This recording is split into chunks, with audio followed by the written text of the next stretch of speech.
Hi, welcome to my channel. I'm Ken, and this is Back to Riding.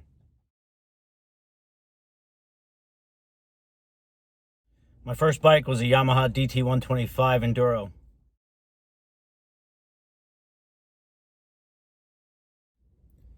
When I first got that Yamaha, I did a lot of circles in our backyard until I got comfortable enough that my father would finally take me to a couple of pits in the area. That required a rack system on the back of the family station wagon. The tires go in a separate rack, front and back, and numerous straps holding it to the back of the family car. We'd take that to the pits, and I'd ride that bike like it was a top-notch dirt bike. I got better and better on it, but it just didn't have the suspension that it really needed for the way I was trying to ride it. But I enjoyed every minute of that. So being away from bikes a little bit, I still ride them. Why I'm in my truck, let's talk about that for a minute. I'm in my truck because I have nothing to do right now. And I wanted to get this video out, start explaining what this channel is all about. I'm sitting in my truck up in Newark, New Jersey. Wonderful place. But I'm sitting here just thinking about my bike because I'm not on it. I'm sitting here in my truck. And what a beautiful day it looks outside. Today would be a great day. But I'm starting from scratch. I'm making believe I don't know anything about motorcycles, although I do. And I'm taking my time. I've already taken a beginner refresher course. Not a total beginner, a second level. And one of my best friends is actually the trainer. He's a retired motor cop, and he yells at me at every single stoplight, and every time I put the wrong foot down or pull the wrong lever, he yells at me all the time. It's good. I love it. Couldn't ask for a better friend to ride with, and I take seriously how dangerous a motorcycle can be.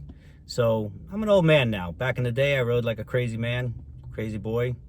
And now I'm an old man, so I ride like an old man. But that's good because I have a lot more understanding of what I'm seeing and what I'm doing and how to handle the bike and how to handle a big bike. We're talking a 900-pound bike versus a 200-pound bike that I started with. And it takes a little bit better handling, a little bit more control, especially when my wife wants to hop on the back. I add a second passenger, and I'm responsible for that person on top of myself. It's a lot to plan for, especially being a little rusty. I don't mind admitting that because I need to be secure on this bike. That's why I've been watching, and I put the link below for Ride Like a Pro videos by Jerry Palladino. Awesome videos. Another one, Ryan Erlacher, Law Abiding Biker, and Kevin Morris from MC Rider. 3 different YouTube videos that you should watch. These guys are really good. They cover every base you can imagine about how to ride and what to look for and how to be safe and how to handle, and just about basic motorcycle maintenance. Everything you can talk about, these guys cover. I've been watching them daily and just keeping myself getting refreshed about riding bikes. Enjoying the heck out of it. My second bike was a Honda CB350.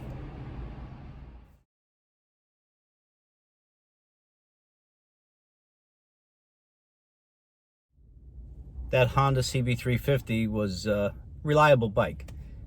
It wasn't a dirt bike, but I tried to make it one, and I had a lot of fun with that bike too. That was my second registered bike, and it lasted a couple years. But then I moved on to a Yamaha 750 Maxim. My friend and I bought the same bike the same day.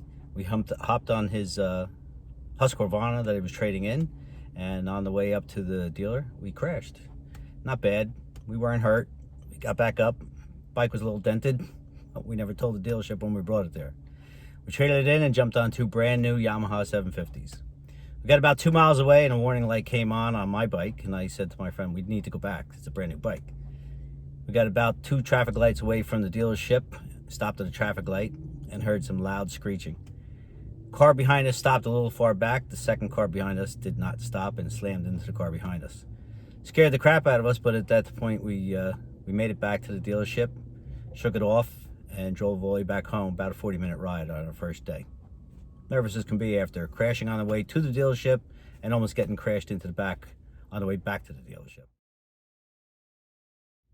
Yamaha 750 was a great bike. I enjoyed it a lot. Had a lot of fun. Drove it mostly around town. Drove it like an idiot. Drove it with no shoes, no shirt, helmet and shorts. That's about it. Had to prove how much of an idiot I was riding it around town. And thank God nothing ever bad happened. Had a lot of fun with it. Had a good friend on the back of it one night, and we came around a curve, came up to a curve with a hard left. If he didn't know how to lean, I don't know where we'd be today. But we made it through that turn, and it's a memory that still spooks me to this day, how I made it around that curve. Eventually, I missed the dirt.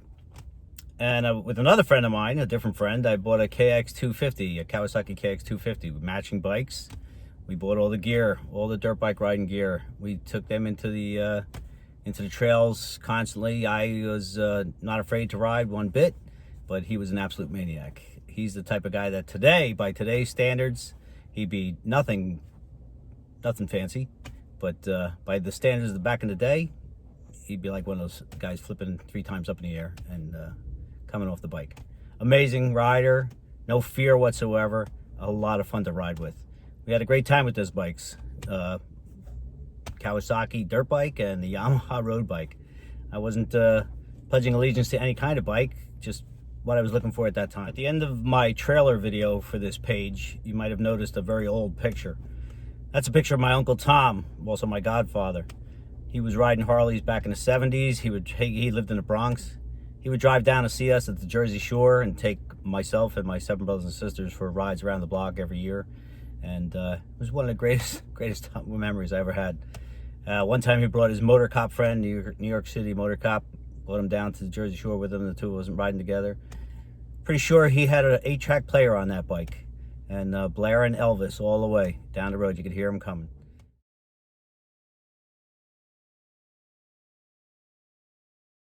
Eventually, all good things come to an end.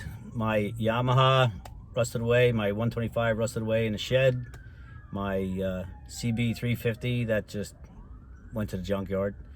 My Kawasaki, I kept good care of that. My 250 and my Yamaha 750, I took very good care of that. But I got married. And started having children. And sold both of those bikes for a pretty good deal to the buyer. Not to myself, but I needed milk and food for the kids. How to do it. That's what you do. So I gave it all up to raise a family, and a Harley Davidson Ultra Classic became my bucket list item.